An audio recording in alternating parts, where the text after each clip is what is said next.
Worth the Trip features a wide variety of out-of-school activities and offers practical advice on how to organise and get the best out of school trips. Coming up, Tom Barrett takes his Year 6 pupils to the Galleries of Justice in Nottingham to explore the history of crime and punishment from the 1500s to the present day. We won't hit them, And we join St Michael's Primary School on their 3-day trip to the Robin Wood Activity Centre in Todmorden. I think the Galleries of Justice is a valuable kind of educational visit for my class because it links really nicely with our local history, and it's a fantastic building and place to sort of go and sort of an experience, really. So we've got crime and punishment between 10:15 and 11:30, and then we've got reform school, and then we've got Victorian children on trial. We're going to be having these mock trials where we're going to be part in this sort of courtroom and we're going to be recreating what has happened in the past. And some people may have to say a few things, and I want to make sure that we just make sure we give it our best effort. Amanda's photocopying some scripts at the moment, which we may have to use, okay? So we're going to have to make sure Taking children off sort of campus, I suppose, is always a worry. I think whenever you go and however many you take, I mean, you're always, as a teacher, it's a natural concern, and you're constantly sort of aware of what's going on and where the children are and how many children you've got and how many you haven't. And it is always a concern. What you need to do for me is I'd like you to go to the toilet and come back and put your coats on and sit down at your desk.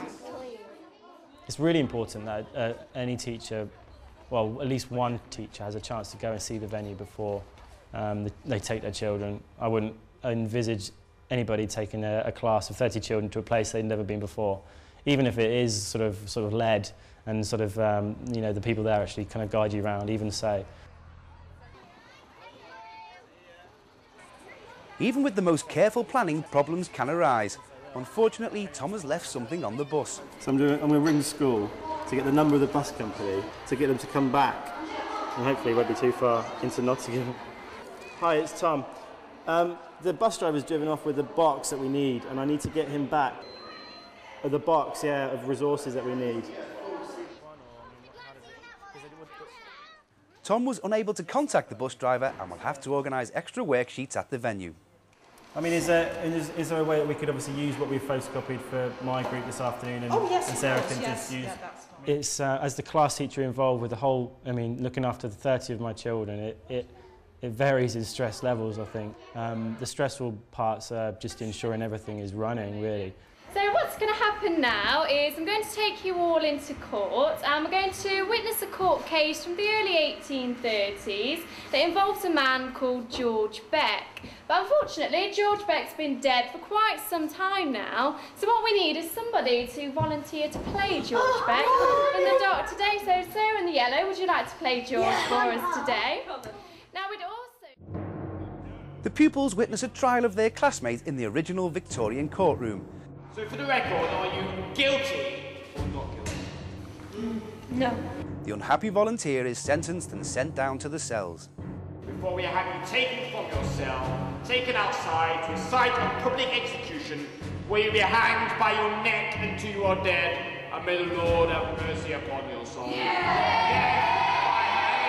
There's two ways for everyone to go down here.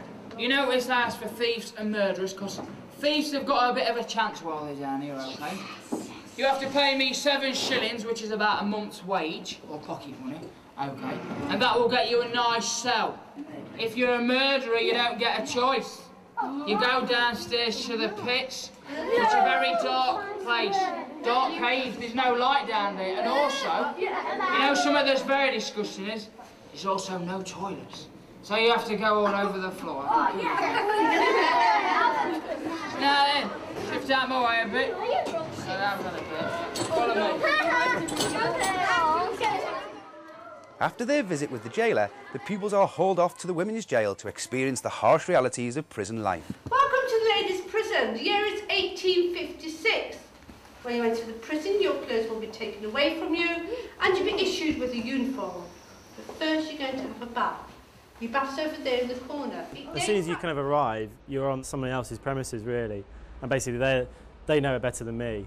You know, and even though I'm kind of looking after my children, and obviously I'm fully responsible, you're kind of handing over what they're actually going to be doing to them. You, Smiler, come here. What was your crime to society? Killing. Oh, really? Who did you kill? As part of the Victorian experience, the pupils journey back to the strict regime of a reformatory school and stony-faced Mrs. Price. Disgusting!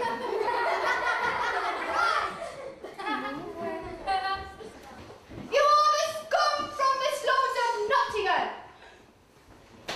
Children should be seen and most certainly not heard. Do that. You got some chalk? And it's a plus sign. Come on, think! Shh. Is he right? Yes, Miss Price. What do you want to say about that? The pupils and Tom What have we got here then? are given the opportunity to reenact the trials of real-life child criminals and get an insight into the darker side of Victorian society. Not guilty. Your Honour, Miss Bella-Megan says that she is not guilty. May I call the first witness? Yes, yes. It was a really valuable day, and I think the children have got so much out of it in terms of an experience. I think the way that they presented the history really brought it to life. The way they had like live actors doing the different things and talking to the children, the way they were so involved with the sort of scenes and things. It was a really valuable day.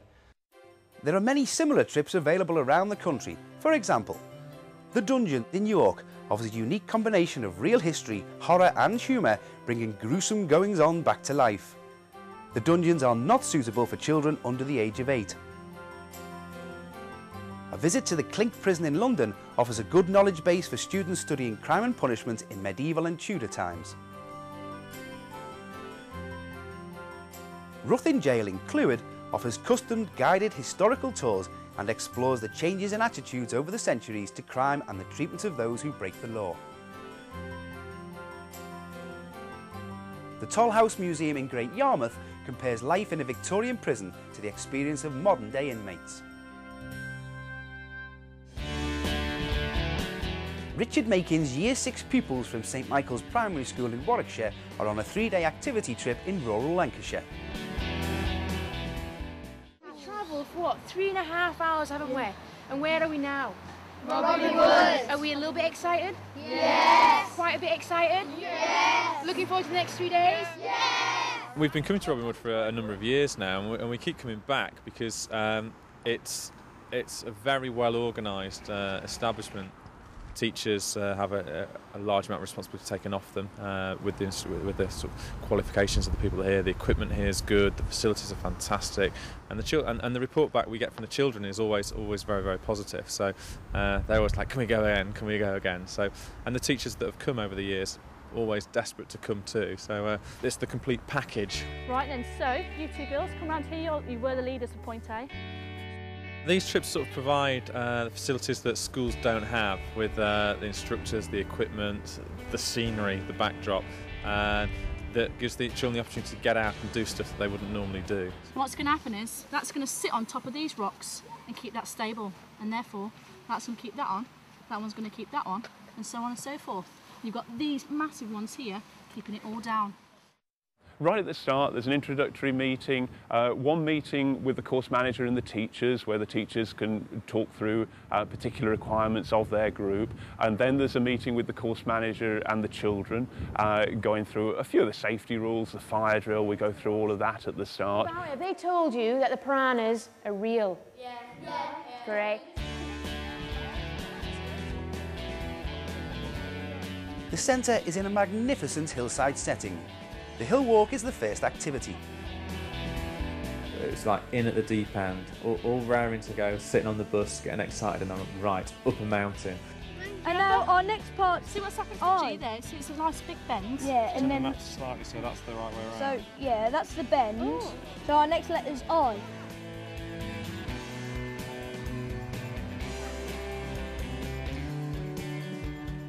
The second day starts with a short journey to the canal where the group will go canoeing.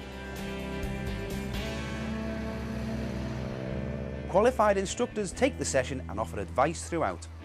With outdoor adventurous activities, there's always the risk of something happening. It's you're out there in the countryside, you're out on the lake or you're in a canoe, and ultimately you could fall in and you could get wet. But the instructors made it very clear to the children that the second that was going to happen, they knew what to expect. That's it, boys. You're going to crash. Try to do something about it. The rest is still there then. Lean it. What? Hey, it's Hawaii 5-0 all over again. Well done, that's really good. It's really good, keep going. You kind of watch the blade putting it in flat. Yeah, doing it together. It's all right, we won't hit. Safety is the top issue. We're obliged to write risk assessments for trips. The great thing about activity centres in general now is that because of the nature of the paperwork, that the centres are producing their own very detailed risk assessments that have been thoroughly scrutinised by all the experts. And so when it comes to taking children caving, for example, they've got caving experts in to write the risk assessment. And you can see where we walked yesterday, down. Again, when we walked along the cliff, we had to keep to the right. We came down the cliff down that side and all the way down the valley down there. That's superb. We're really high up, aren't we? At the end of the day, the pupils take part in an archery session. With expert coaching, they can develop their skills and put what they've learnt into practice in tournaments and challenges. Yeah, it's been great. There's loads of fun activities to do. They've all been good so far. We've got some more this afternoon and tomorrow, so it's still going to be good. When you're at school, you just have to get your head down and work, but here you can have fun. My advice to anybody who's organising this for the very first time is you're not doing it by yourself. It's not a one-person show, you know. You need to get a team together to do it and take on the responsibility and just go out there and let the centre take the responsibility. Read the risk assessments very carefully and make sure you're happy with everything that's going to go on. Make sure the parents are informed, ultimately, and the children are informed so that they know exactly what is going to be expected of them and what they're going to do. At the end of it, it's a very uplifting experience. You need to go and enjoy it. I use the word relax tentatively in the sense that you're never going to relax while you have 40 children that you're responsible for over the course of a few days. But you can relax in an environment where you know that there is people here who are qualified to deal with every eventuality. There are many activity centres around the country catering for school groups. The Ackers Activity Centre, located 2 miles from Birmingham City Centre, offers a wide range of outdoor pursuits, including climbing, canoeing, kayaking and archery. Finborough Hall in Suffolk offers a variety of activities, including quad biking, fishing and camping. Colshot Activity Centre at Fawley in Southampton offers a number of exciting water and land-based activities, including a climbing complex and indoor dry ski slope. The Glamora Centre in Borrowdale in the Lake District National Park offers a multi-purpose venue for outdoor adventure. PGL activity centres across the country provide a host of challenging indoor and outdoor activities.